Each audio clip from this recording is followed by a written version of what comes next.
Tudo bom, pessoal? Bom, retornando aí mais uma aula.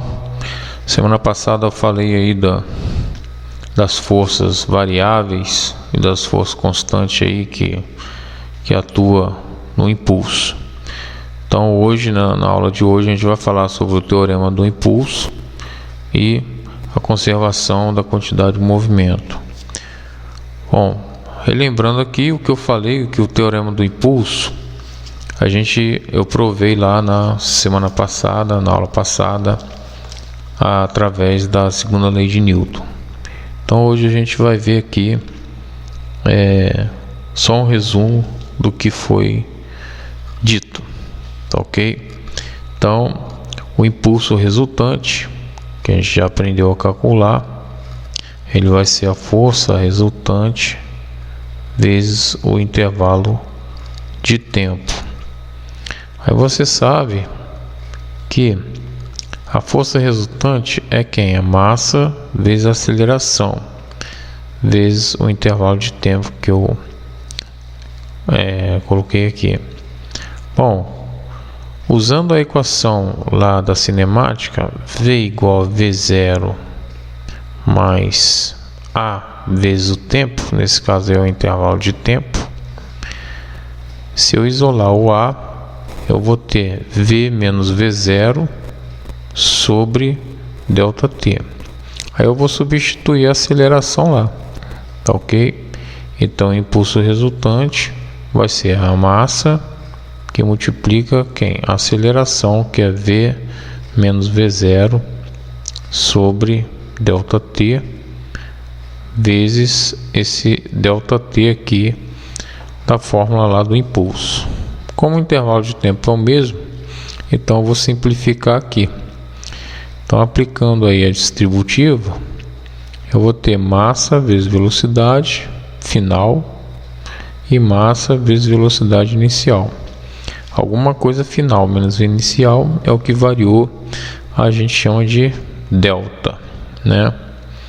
Só que m vezes v, que a gente viu na aula passada, é a quantidade de movimento. Então eu vou ter uma variação da quantidade de movimento, tá ok?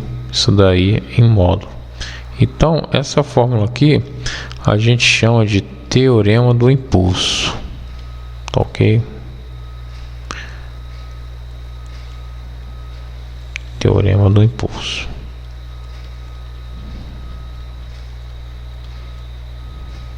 Bom, depois a gente vai aplicar isso daí no exercício, tá? Bom, então o impulso de uma força vai ser a variação da quantidade de movimento, mostrando que aqui eu tenho ela vetorial, que o impulso, né, é um vetor e a variação da quantidade de movimento também é um vetor, certo? A força sempre está apontada no mesmo sentido, mesma direção aí do impulso. Aqui já é em módulo, né? Então a gente está calculando o módulo, tá? O impulso resultante vai ser igual à variação da quantidade de movimento. Então é a quantidade de movimento final menos a quantidade de movimento inicial, ou mv menos mv0. Então a medida da variação da quantidade de movimento de um corpo. Bom, aqui eu tenho a forma vetorial e aqui eu tenho a forma escalar, que é de números, né? Estou calculando aí o módulo, tá ok? Bom, se o impulso é força vezes o intervalo de tempo, aqui está na forma também vetorial e aqui está na forma escalar, tá ok? Então a força é dada em Newton, o tempo em segundos, sistema internacional de medidas, né? Então vai ficar Newton vezes segundo, tá ok? Então só dando uma passada no que foi visto. Então tá aí o Sistema Internacional de Unidades, no SI. Bom, método gráfico. Aqui nesse gráfico a força está variando, né? Então eu não vou calcular pelaquela fórmula lá. O impulso é a força vezes o intervalo de tempo. Porque essa força aqui, ela é uma força constante. Aqui não, ela está variando. O tempo está passando, ó, e ela está variando, tá ok? Então, sempre quando a minha força variar, eu calculo pelo método gráfico, tá ok? Só para relembrar aí. Quantidade de movimento, para relembrar também, eu tenho aqui a massa vezes a velocidade, né? Então eu tenho aqui a forma vetorial e logo abaixo a forma escalar, tá ok? Então a massa é dada em quilos, velocidade em metros por segundo, então a unidade vai ser quilograma vezes metros por segundo. Já expliquei na aula passada também, no vídeo anterior, sobre essa analogia aí da quantidade de movimento e do impulso, sobre a mesma grandeza aí da unidade. Bom, vamos para a conservação da quantidade de movimento, que é o ponto mais, digamos assim, complicado para se entender. Então eu coloquei um exemplo, uma figura, né? São dois, vou chamar aqui de corpo A e esse aqui de corpo B, certo? Então um garoto aí, um adulto, né? A princípio eles estão em repouso, certo? Um vai fazer impulsão no outro, eles estão de patins, então eles vão ganhar aí uma quantidade de movimento. Então, inicialmente aqui, a velocidade inicial aqui é 0 do corpo A e a velocidade aqui inicial, né, do corpo B também é 0, que eles estão em repouso. Então,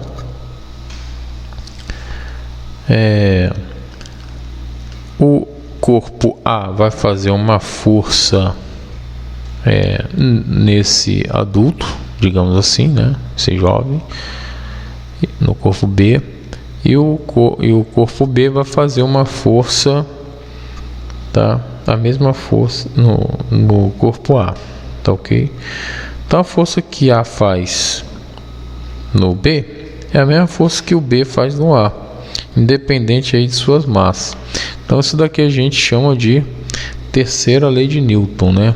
Então eu vou colocar aqui a força FA no corpo A e aqui, ó, a força FB no corpo B.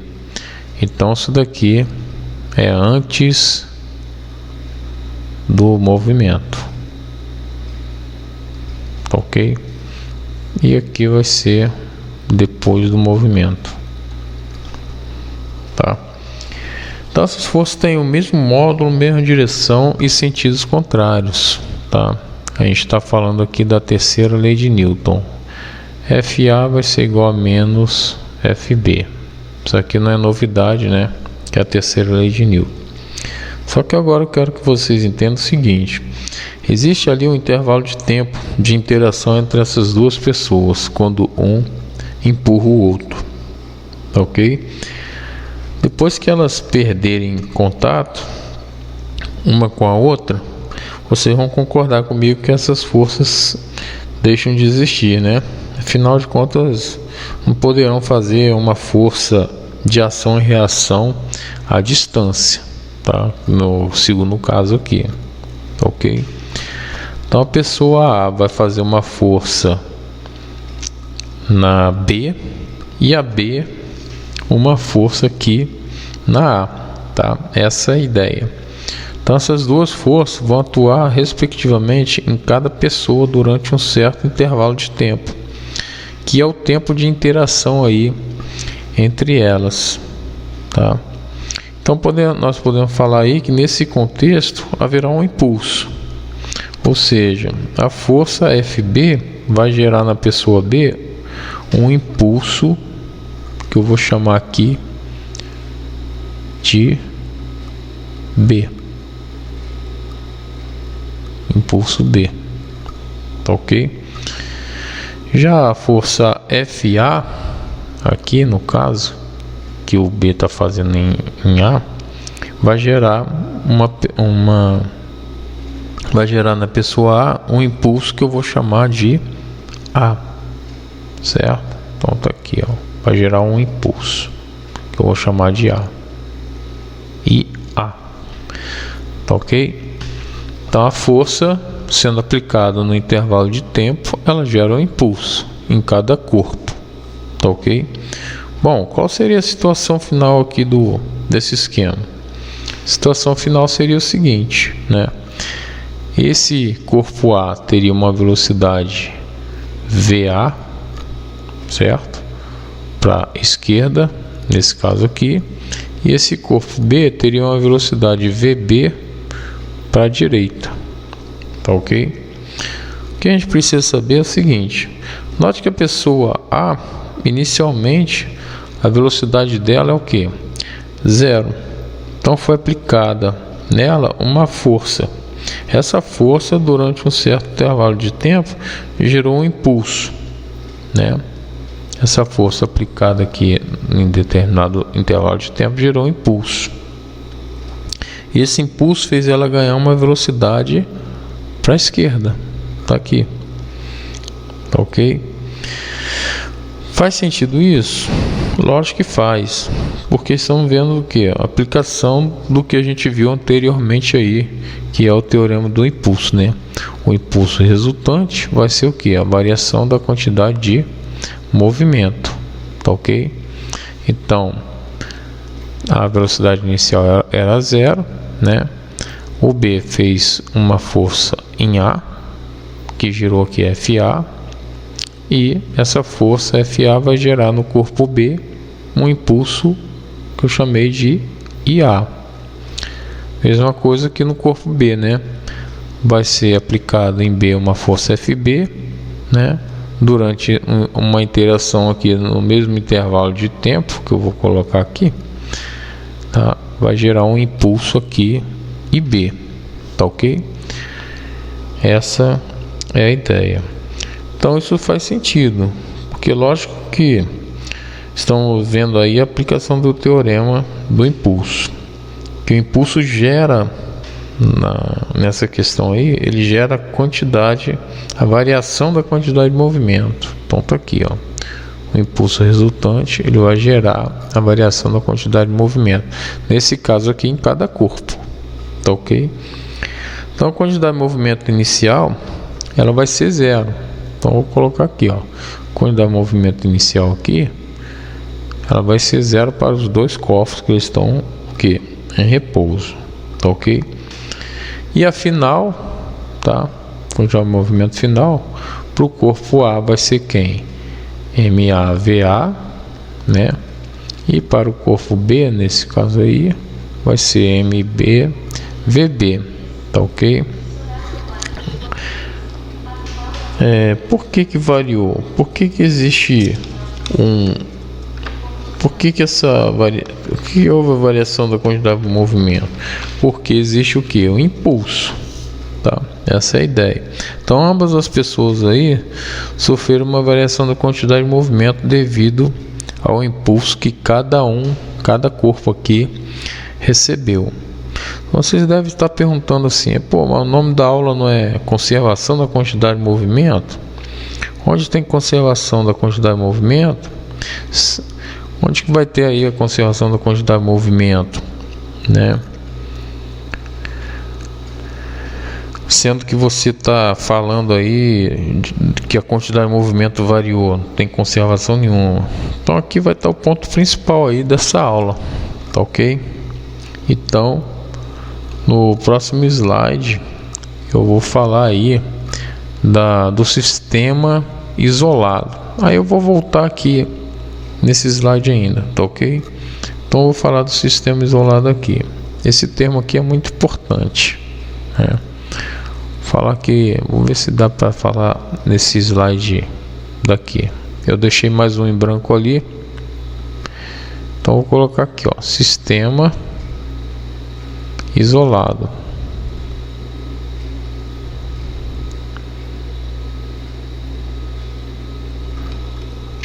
Bom, esse é um termo muito importante quando se fala aí de sistema, né? Então, sistemas são corpos envolvidos naquele problema, tá ok? Sistemas são corpos envolvidos naquele problema. Então, nesse problema aqui, quais são os corpos envolvidos? O corpo A e o corpo B, né? Representado aqui que o meu sistema é a pessoa A e a pessoa B.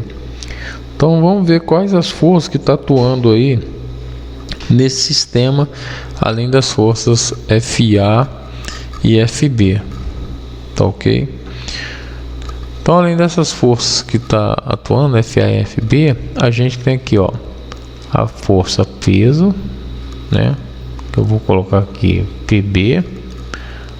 Em A aqui eu vou colocar o peso de A, né? E o solo vai fazer uma reação. Então aqui eu vou chamar, ó, normal de A, tá ok? E aqui também normal de B, certo? Então isso daí não é novidade, que a gente já viu isso daí, tá ok? Então quando eu falar, eu quero que você entenda agora o conceito, tá, de força externa e força interna, que o conceito de sistema, né, eu vou colocar aqui, a gente já sabe o que é.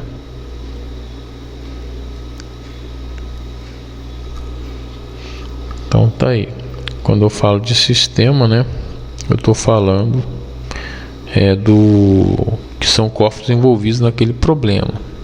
Então vou colocar aqui, ó, corpos envolvidos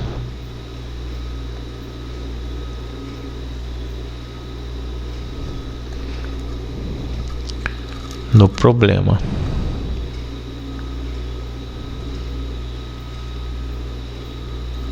Então vou dar umas definições assim bem passo a passo, ok? Aí a gente vai ver forças externas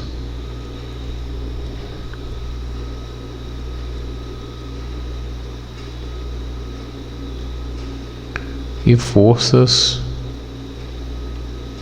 se não der aqui eu passo para outro slide, forças internas.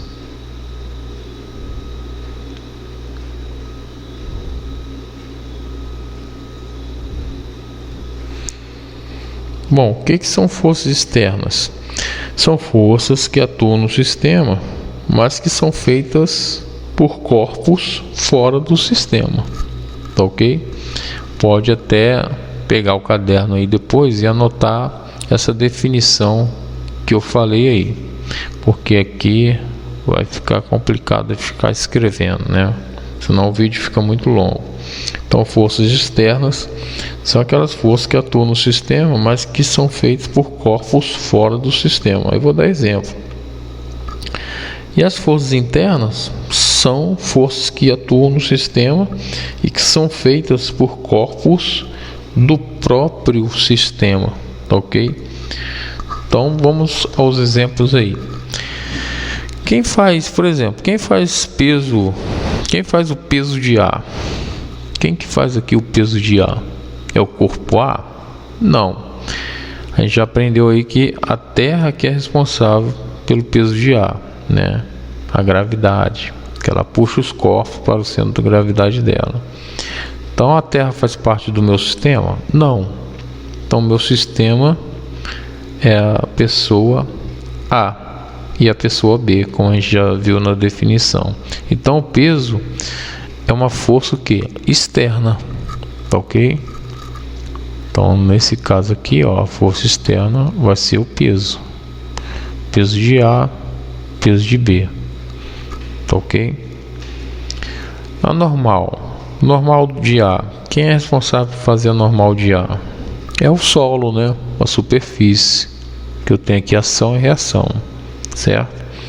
Então a normal faz parte do sistema? Sim ou não? Também não. Então ela é uma força que é externa. Então tá aqui a normal de A e a normal de B. Tá ok? FA e FB, que são essas forças ali dos corpos A e B, são forças externas ou internas? Elas vão ser forças internas. Por quê? Porque quem faz o FB é o corpo A, tá? Ele vai aplicar aqui em B uma força FB. Quem faz o FA é o corpo B, tá ok? Então nesse caso aqui eles são forças internas, FA e FB, tá ok? Então nesse problema aí, tá? Nessa questão aí a gente tem uma coisa curiosa, né? Você sabe que o peso de A é igual ao normal de A, porque na vertical a resultante é o que? Zero. A gente já viu isso daí na terceira lei de Newton lá, ok? Então pelo mesmo motivo o peso de B é igual ao normal de B. Então tá aqui, ó, o peso de A é igual a normal de A em módulo, né? E o peso de B em módulo é a normal de B. Tá ok? Então se o peso de A é igual ao normal de A e o peso de B é igual ao normal de B, significa dizer então que se eu pegar apenas as forças externas, a resultante será zero, tá? Então nesse caso aqui, ó, o somatório das minhas forças resultantes vai dar o que? Zero, tá ok? Ah, mas sempre vai dar zero? Não. Então vou estar falando aqui do sistema. Agora que vem um ponto importante. Essa força FA é igual a força FB em módulo, né? Então eu vou estar falando aqui da força FA, módulo dela igual da força FB. Então tá aí. Elas são iguais e atuaram no mesmo intervalo de tempo.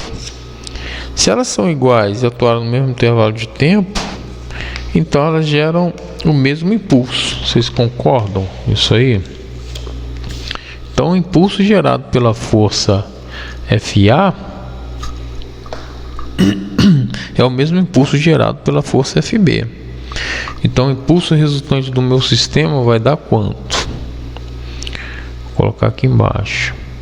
Então o impulso de A vai ser igual ao meu impulso de B, também em módulo. Por que em módulo que eu estou colocando aqui? Porque um está indo para a esquerda, o outro está indo para a direita, né? Então sempre vou colocar um módulo. Então se as forças FA e FB são iguais e foram aplicados aí a interação entre elas no mesmo intervalo de tempo, eu vou ter o mesmo impulso resultante em cada corpo, tá? Então pessoal, o raciocínio é esse. Então estou falando bem devagar aí para vocês pegarem aí o raciocínio. Então aqui a gente entra num ponto importante, que é o seguinte: as forças internas não são capazes de variar a quantidade de movimento do sistema. Não sei se vocês observaram isso daí, tá? Que eu acabei de explicar. Forças internas não são capazes de variar a quantidade de movimento do sistema.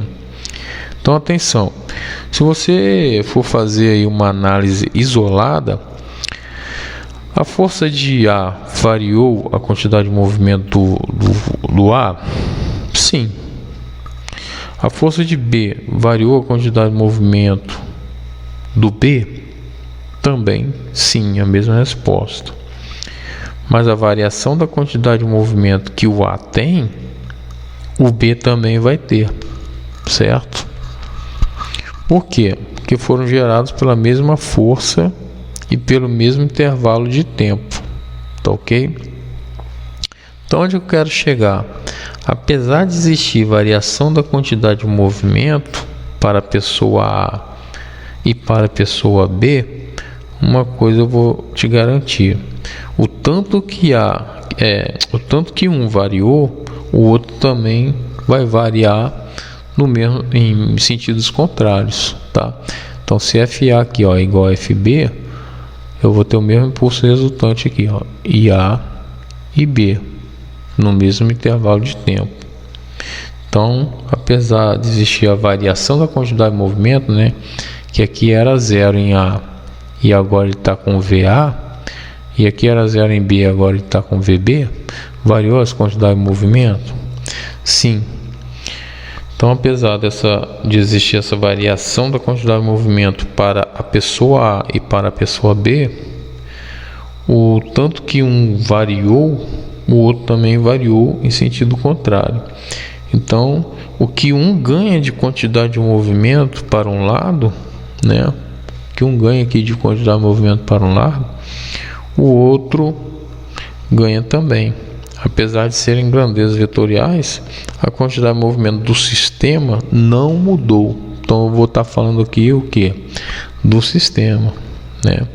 Então, a quantidade de movimento de cada corpo muda, mas a quantidade de movimento do sistema não muda, tá ok? Então, eu vou ter que a quantidade, vou colocar aqui assim, ó. Então, a quantidade de movimento, né, do sistema antes vai ser igual à quantidade de movimento do sistema depois, tá ok? Então, essa aí é a lei, é a regra da conservação da quantidade de movimento. Então, se eu olhar de forma isolada, tá, de cada corpo teve variação da quantidade de movimento, tá, tanto do A como do B, mas do sistema não teve variação da quantidade de movimento. Então, foi aquilo que eu expliquei lá, né? Eu tive lá a velocidade inicial 0, certo? Quantidade de movimento do corpo A depois, né? Que nesse caso aqui vai implicar que a quantidade de movimento do corpo A é 0. Então, depois ele ganhou velocidade VA, né? Então, foi diferente de 0. Então, quantidade de movimento de A aqui inicial, né? Depois vai ser quem? MA, VA. Isso aqui para o corpo A. Para o corpo B, ele tinha velocidade inicial 0, então implica que a quantidade de movimento dele inicial também é 0, né? Depois ele foi para a direita, né? Então ele ganhou velocidade diferente de 0. Então ele teve uma quantidade de movimento final de MB VB, tá ok? Então aqui, ó, variou. Isso aqui é olhar assim isoladamente os corpos, né? Mas pela aquela força tá atuando lá, ó, FA tá atuando no mesmo intervalo de tempo, né? O meu impulso vai ser IA, que é igual a força de A vezes esse intervalo de tempo aí. A mesma força atuando lá no mesmo intervalo de tempo gerou um impulso IB, que é quem? FB vezes ΔT. Então, esse impulso, tá, devido ao teorema de impulso, gerou uma variação, a mesma variação da quantidade de movimento, tá ok? Então esse impulso resultante gerou uma variação da quantidade de movimento, tá? Então assim, se ela é constante, né? Se o impulso resultante aqui, ó, os impulsos são iguais, meu impulso resultante aqui no meu sistema vai ser o que? 0. Então significa que a variação da quantidade de movimento é igual a 0. Tá ok? Então eu vou ter que 0 é igual a variação da quantidade de movimento. Aí ele vai entrar nesse esquema aqui. Só que um corpo vai para a esquerda, outro para a direita. Então 0 é igual a MAVA mais MBVB. Que agora, isso aqui eu vou estar falando do sistema, tá ok? Não isoladamente, né? Isoladamente está aqui A e B. Então se eu passar para cá, eu vou ter aqui, ó, MBVB é igual a menos MAVA, tá ok? Então o menos aqui já está indicando aí que é sentido oposto, tá? Nesse caso daí, tá ok? Então tá aqui, a gente já aprendeu aí o que é um sistema isolado, né? Aquele onde as forças resultantes externas é 0. Expliquei aí a definição de cada um. Os sistemas são os corpos que está fazendo parte lá do problema. E as forças internas, expliquei a diferença de forças externas e forças internas, tá ok? Então leva o I igual a 0, né? E o delta Q igual a 0. Então a quantidade de movimento inicial vai ser sempre igual à quantidade de movimento final para um sistema isolado. Então aqui um exemplo, né? Eu tenho aqui, ó, dois blocos e tem uma mola. Eu tenho uma energia, né, potencial elástico acumulado aqui na mola, e aqui eu tenho um fio.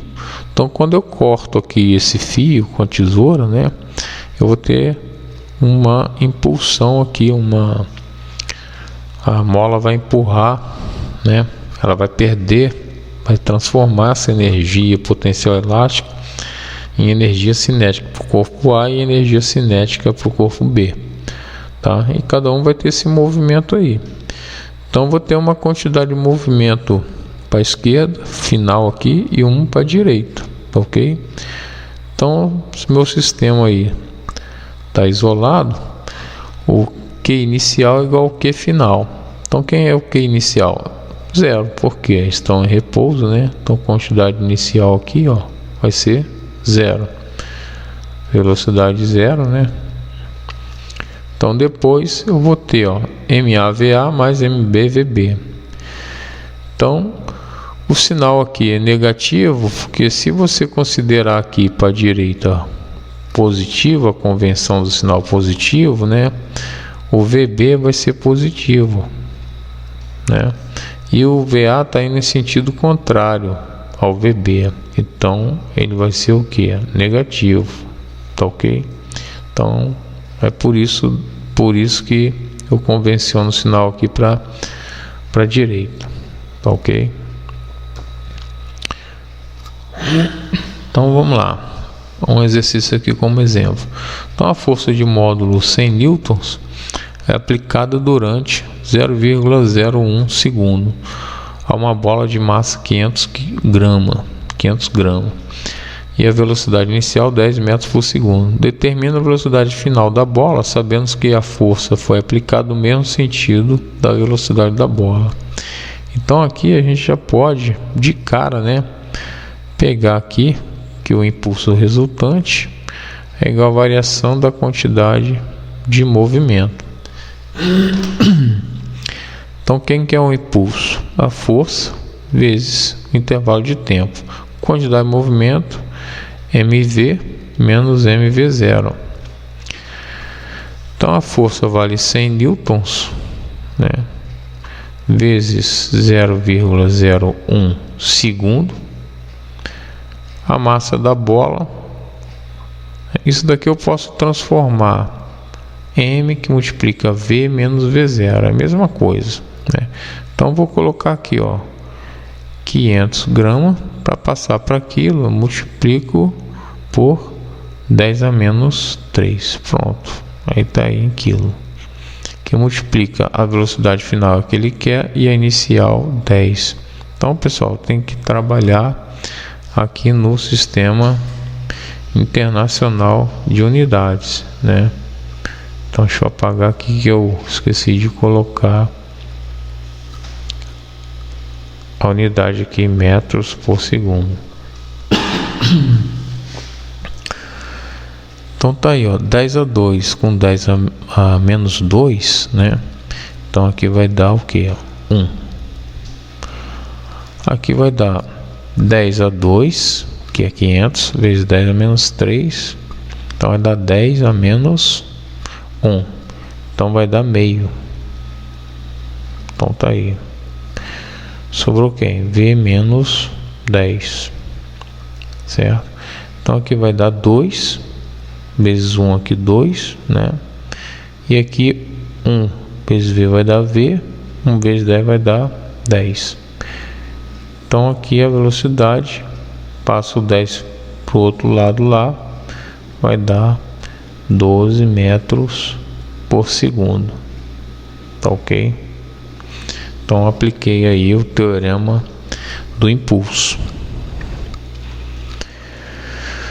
Bom, questão 2, um corpo de massa 2 kg, velocidade horizontal 6 metros por segundo, recebe um impulso de uma força que passa a se movimentar verticalmente com velocidade de 8 metros por segundo. Qual foi o módulo da variação da quantidade de movimento? Então aqui a gente vai trabalhar com vetor. Ele está falando que essa velocidade aqui, né, foi 6 metros por segundo na horizontal. Pode pôr até para a esquerda se quiser. Depois ele foi alterado, né? Foi alterado para um sentido vertical, 8 metros por segundo, ok? Então a massa aí desse corpo é 2 kg. Então eu posso fazer decompor esses vetores aí, né? Eu pego a resultante aqui, ó, e tiro aí a velocidade resultante, tá? Velocidade resultante, todo mundo já sabe, só aplicar o teorema de Pitágoras, né? 6 ao quadrado mais 8 ao quadrado. Então vai dar raiz de 100.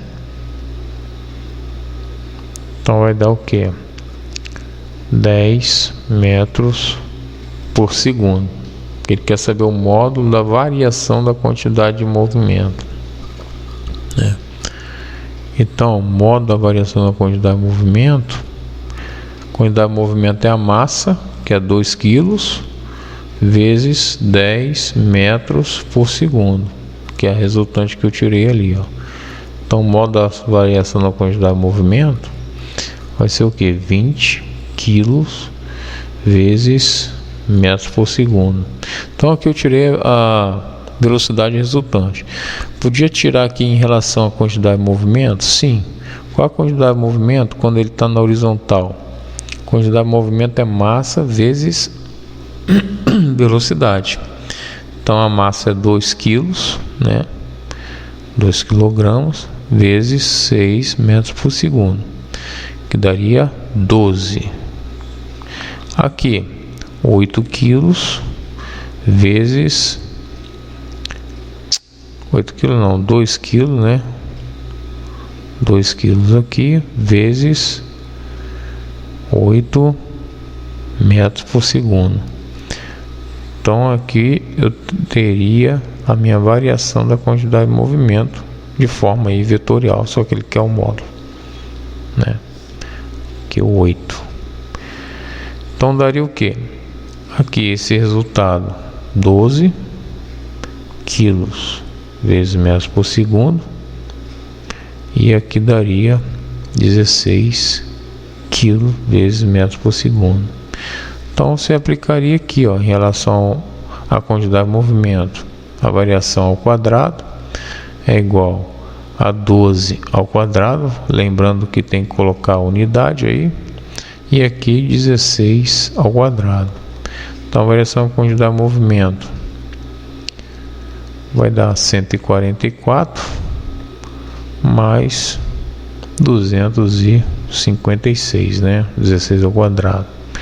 Então aqui você tiraria aí a raiz quadrada de 400. Então a raiz quadrada de 400 vai dar o que? 20 quilos vezes metros por segundo, que deu o mesmo resultado, tá? Então você pode vir por esse caminho ou por esse aqui, tá ok? É o mesmo resultado. Bom, a questão de gráfico, esse gráfico aí está variando, então você vai ter que calcular aqui a área do trapézio, né, que você vai estar vendo aqui. Então o corpo aí, ele tem massa de 40 quilos e está inicialmente em repouso. Então se está inicialmente em repouso, a velocidade inicial é 0. E quer saber a intensidade da força constante, que produz o mesmo impulso que a força representada no gráfico durante o intervalo de tempo de 0 a 25. Então o impulso resultante tá aí, vai ser igual à variação da quantidade de movimento, ok? Então o intervalo de tempo é o que? 25 segundos, né? Então você pega aqui F vezes 25 segundos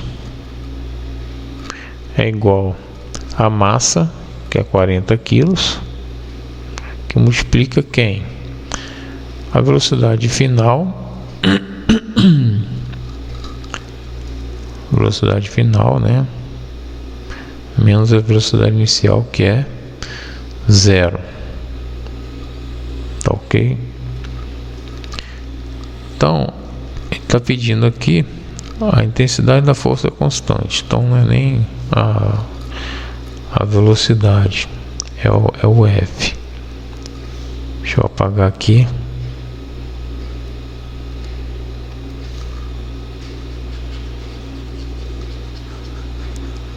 O impulso resultante, quando você acha a área ali,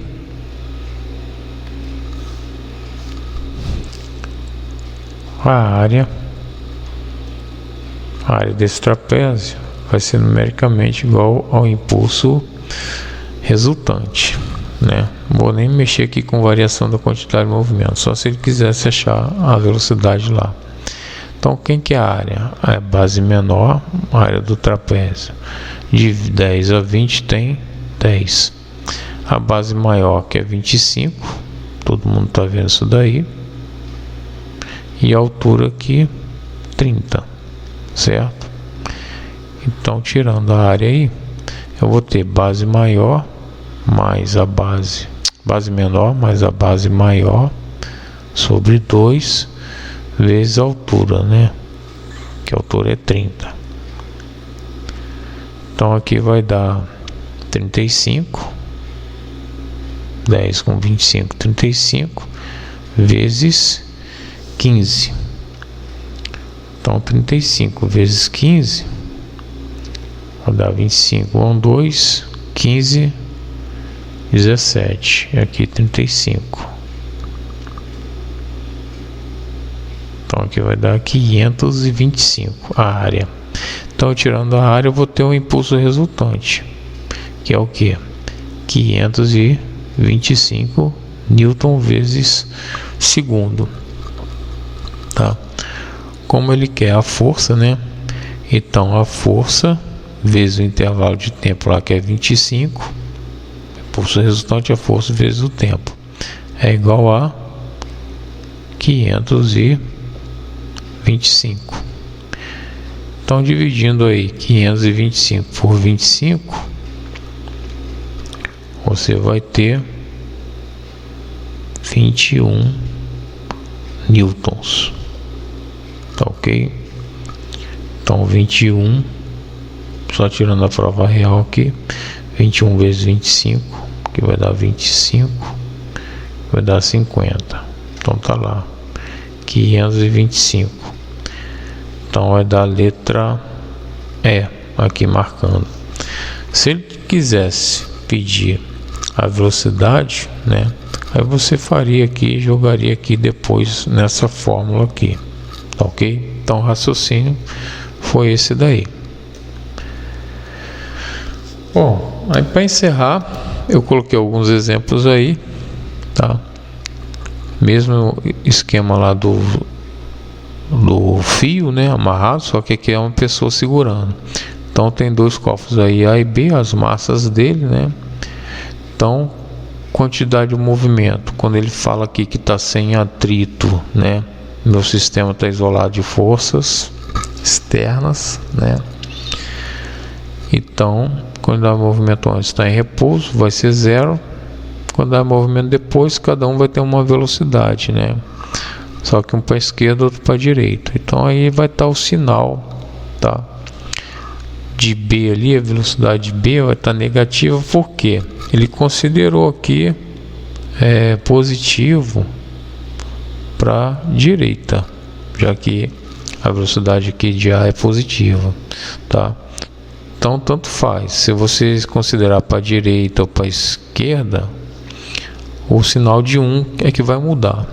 Então jogando aí os valores, né?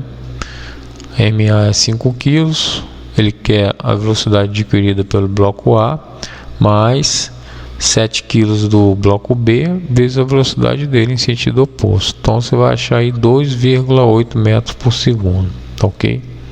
Então o raciocínio é sempre esse, Q antes igual a Q depois. Então tá aí uma bala de 0,20 kg, tem velocidade de 300 metros por segundo. Aí ela bate e fica presa no bloco da madeira. Estão em repouso num plano horizontal sem atrito. Então sem atrito, que antes igual aqui depois, tá ok? Então tá lá, determine a velocidade com que o conjunto do bloco bala se desloca. Que antes igual aqui depois. Quem que é o que antes? A do bloco tá parado, né? Mas a da bala não, ela tem velocidade. Então tá lá, 0,2 kg, né? Isso daqui é a quantidade de movimento antes, vai ser o Q da bala mais o Q do bloco, tá ok? Como o Q do bloco é 0 aqui, ó, aí ele colocou só o da bala, que é 0,2 kg vezes 300 metros por segundo. Que depois, aí já é o conjunto todo, né? Então vai ser, ó, a massa da bala mais a massa do bloco vezes quem? A velocidade dos dois juntos, que eu chamo de V ali, tá ok? Então essa é a ideia. Então tá aí, ó, multiplicando você vai achar aí essa velocidade de 50 metros por segundo. Então, um pequeno vagão de massa 90 kg rola a velocidade de 10 metros por segundo. Então, num determinado instante, cai verticalmente de uma correia transportadora sobre o vagão um saco de areia de 60 kg. Determina a velocidade do vagão carregado. Então, mesma coisa, né? Que antes igual aqui depois. Então tá aqui, ó. Quantidade de movimento do vagão, né? Vai ser ele vazio, né? Então vai ser 90 kg vezes 10 metros por segundo, porque ele está vazio. Quando dá movimento depois, o saco já vai estar lá dentro. Então vai ser 90 kg mais 60 kg do saco vezes a velocidade dele, ok? Então essa velocidade aí vai diminuir, né? Aumentou a massa, então vai diminuir, tá ok? Então 6 metros por segundo você fazendo essa continha aí. Então a questão do trenó, né? Você tem aí já o contrário. Aqui ele vai tirar vai tirar para trás um saco de uma carga aí de 50 quilos, certo? Então a velocidade do carrinho tá aí, que antes, né, vai ser a massa vezes a velocidade do carrinho. Então quando ele jogou fora aqui, ó, 50 quilos, né, então ele vai estar com uma velocidade, a mesma velocidade aqui do carrinho, só que em sentido oposto, tá ok? Aí o carrinho vai ficar com 200 kg. Então o que antes igual que depois. Quem que é o que antes? Massa do trenó vezes a velocidade do trenó. Quem que é o que depois? A massa da carga vezes a velocidade da carga, que agora a carga foi lançada, né? Então ela vai ter uma quantidade de movimento, mas o trenó aqui com a carga retirada, entendeu? O raciocínio é esse daí. Coloque-se os valores. Por que aqui deu menos 10 aqui? Porque aqui, ó, a convenção do sinal tá para a direita, né? Positivo. Então aqui vai ser para a esquerda negativo, ok? Fazendo essa conta, 15 metros por segundo. Ok, então tá tudo aí, pessoal, mastigado. Se tiver alguma dúvida, só me perguntar lá no fórum de dúvida, tá ok? Tá passo a passo aí. Então, tudo que eu expliquei na aula, certo? Presta atenção, anota algumas coisas aí, alguns pontos, anota as dúvidas e pode me perguntar aí ou na aula, né? Ou no fórum de dúvidas lá referente à aula, tá ok? Tem a lista de exercício e a nota de aula também que eu deixei para vocês, tá? Um abraço, boa semana para todos, fiquem com Deus.